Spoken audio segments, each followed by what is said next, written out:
Hi guys, so for this video I just want to focus on showing you all how to get the flawless face. So that's just kind of the ins and outs of foundation, contouring, bronzer, and just how to do that. So it's pretty simple. Again, a lot of the products can be swapped out or a couple of steps can be skipped if you don't want to wear as much makeup, but there are definitely a lot of ways to contour and highlight or whatever. So I'm not saying mine's right, I'm just saying I like mine and I think it's easy. So go ahead and watch and give it a try at home if you're interested, and if you have any questions, let me know. Thanks. Alrighty, so first we'll start with a primer. I'm using the NYX Pore Filler. I use a primer because I like to give my foundation something to adhere to, as well as kind of fill in those pores, and that way the makeup won't settle into it, it'll just sit on top. But I just got this primer and I actually really like it. I wasn't sure what I was gonna think, but as you can see, I use a lot of NYX products because they're affordable, but I think they have pretty decent quality considering the price.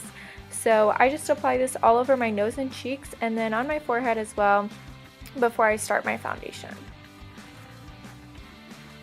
Okay, now I'm going to take my Clinique Pore Refining Solutions. It is a product that is to help fill in the pores, similar to what I just used in the primer, but this I just add right around my nose. It's skin colored, so it's not noticeable. It doesn't feel heavy, it's really light, but some days I just need that extra help, so it's nice to have this product. And for a flawless face look, you really want to make sure that your skin is really well prepped, because I mean, you can put as much makeup on as you want, but if your skin can't handle it or if it's not ready for it, then it's just not going to look good after a certain amount of time.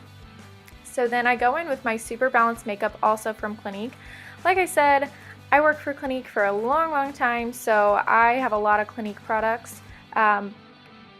Obviously, you can find other products that are either cheaper, more expensive. Just find your favorites. I always go with a lighter foundation color because I don't want it to oxidize and turn orange. And I can always add in more color with bronzer or stuff like that. So I always say if you can't find a perfect match, go lighter. But just make sure it doesn't give you a weird chalky look. So I took my foundation, I applied it to the back of my hand, and then I used my Real Techniques brush to just kind of dab it all over the skin. I'm going to go back in with a sponge and really set it in. But you can see I'm applying this to my neck. I get a lot of discoloration in my neck, weird tan lines. It's really strange, but I make sure to cover my neck with foundation. It's just a good practice to keep, because if you don't, you can get weird lines on your face, and we all just remember those days in middle school where everyone had that weird orange line on their face, and God help them, but that was the struggle of the early 2000s. So let's skip right over that and make sure you apply it to your neck as well. Here again, I'm just using my Real Techniques Miracle Complexion Sponge to blend that all in. I really love Real Techniques tools. I think they work really well. I think they're decently affordable, and compared to some of the other brushes or sponges on the market, they're actually pretty decent quality and have some nice prices that make it affordable for pretty much anyone. So here I'm just really blending it in all over. Make sure it's even. Actually, just so you know, these sponges, you use them damp, so you wet them in the sink, squeeze them out, and dry them. The moisture helps to keep from having the sponge soak up your makeup, so it helps to just settle it into your skin. And because I applied that primer and that Pore Refining Solutions to my nose, it will help to look nicely and not slip around on the products I've put previously on my skin.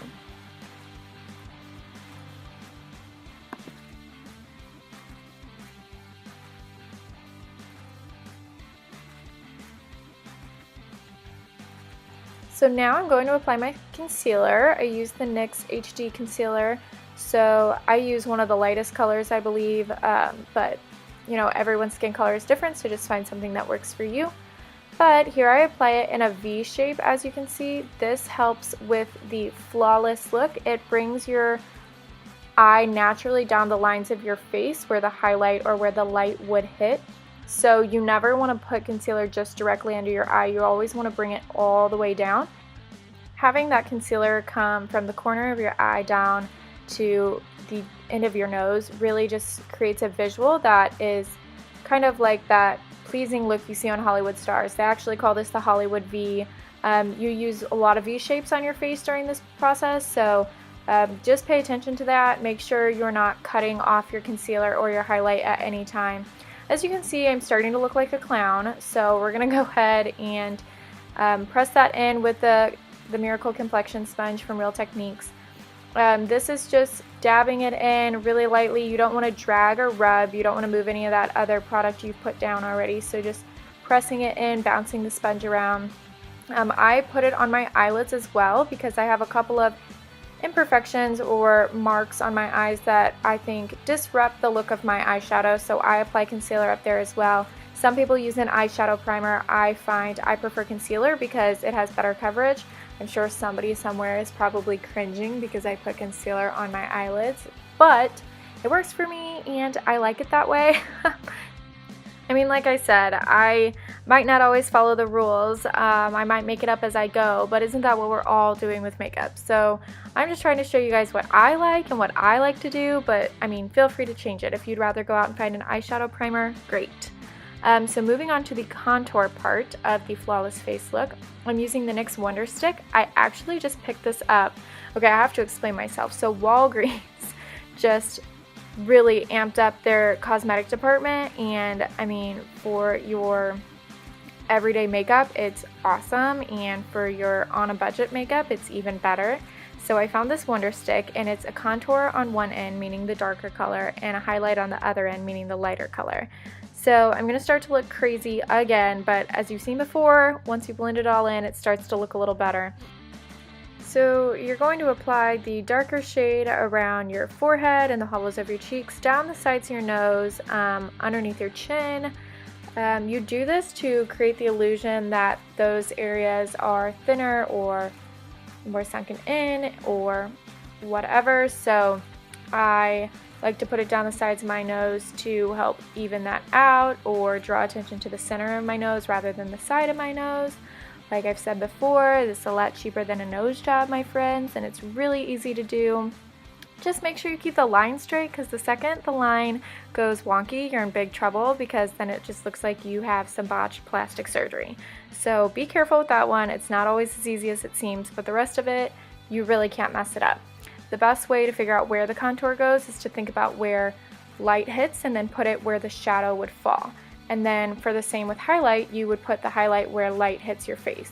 And like when you take a selfie, you want the camera to be up and kind of angling down on you. So similarly, that's where the light would theoretically come from. And so the light would hit the tops of your face, like the tops of your cheeks and the tip of your nose.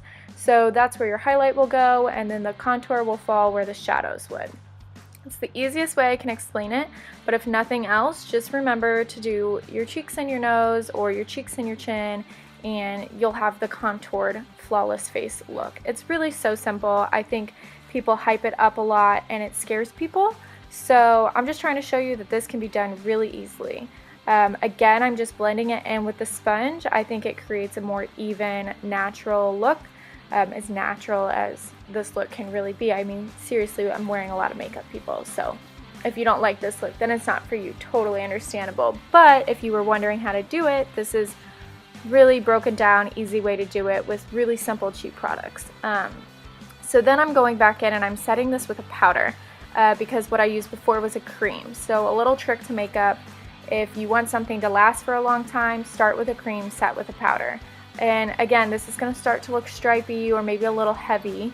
So either, if this scares you, skip it, or just give it a try and really work on it by buffing it out or using a light hand to start. You know, don't get too heavy with your product. You can always add more.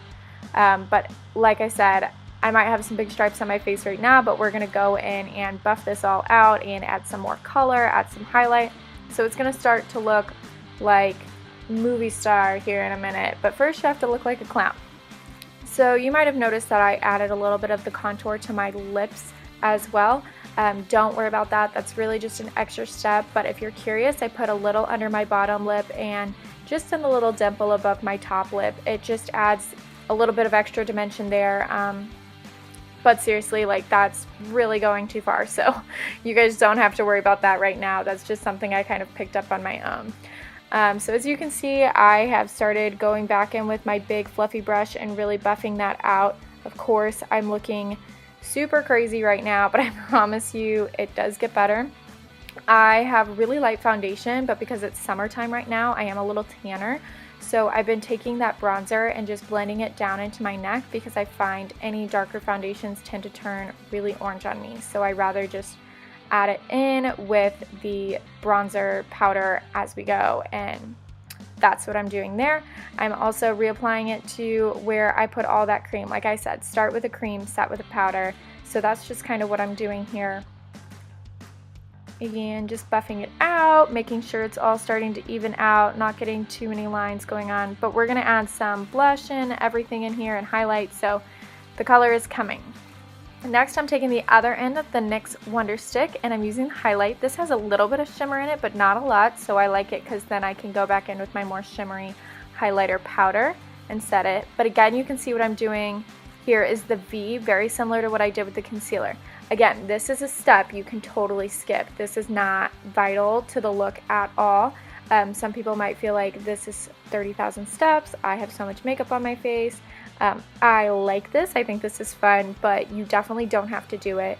This is just going back to that idea of start with a cream, set with a powder. So I'm just blending this all back in.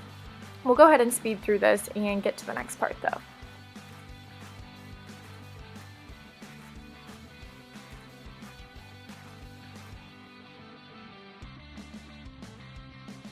Alright, so now what I'm doing is just taking my e.l.f. translucent or transparent loose powder and setting that, because again, start with a cream, set with a powder. For this, I'm using my sponge just to keep it really compacted so I don't get any creases under my eyes and so it doesn't get a dry look, because that sponge is damp, so that is helpful.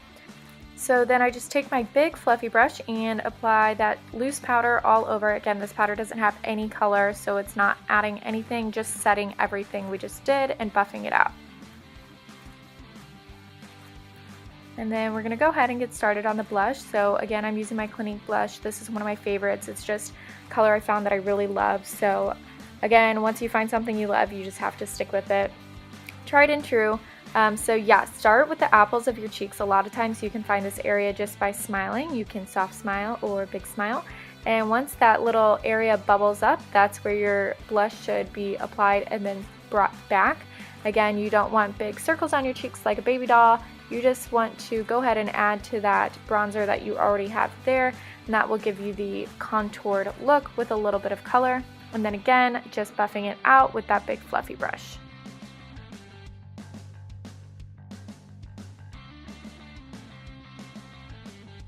So then here I'm going to go ahead and take my highlight, which is from the Power Hungry MAC palette.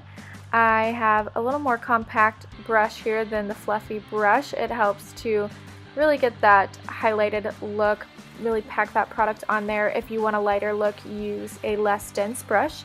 Some people use the fan brushes, those work well, but for today I just use this brush to give it a little more defined look and really add some punch to that highlight.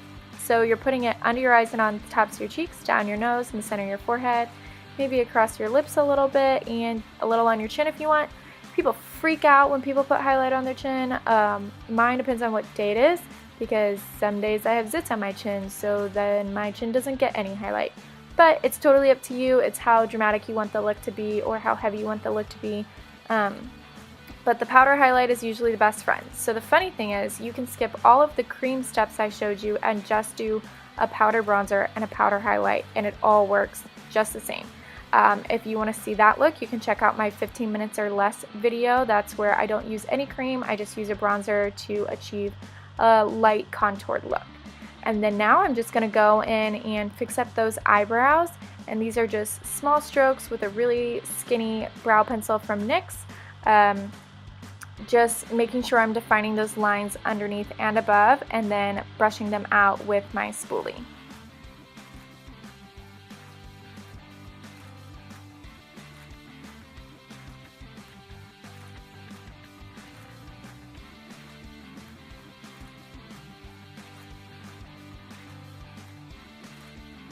Okay, so then for the final step on the brows, I go in with my Clinique Brow Gel or Mousse. It's just like a little tiny mascara brush with some product on it. It kind of helps keep the hair in place, sets it. It's like the same concept as applying gel or mousse to your head of hair. So I just go ahead and set that in there and then brush that out as well to make sure it lasts all day. Alrighty, so then basically once you're done with your eyebrows, you are finished with the flawless face look. Of course, you want to go in and add some color to your eyes and lips to really complete the look. But again, this takes much longer than, you know, my 15 minutes or less, obviously, but it's something that's going to last all day or all evening. It's a much more finished look.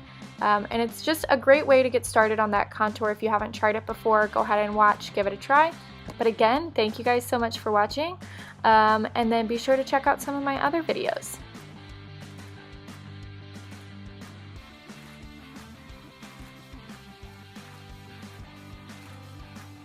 One last note, I'm so sorry I keep thumbs upping you guys because it's creepy and my thumbs look weird.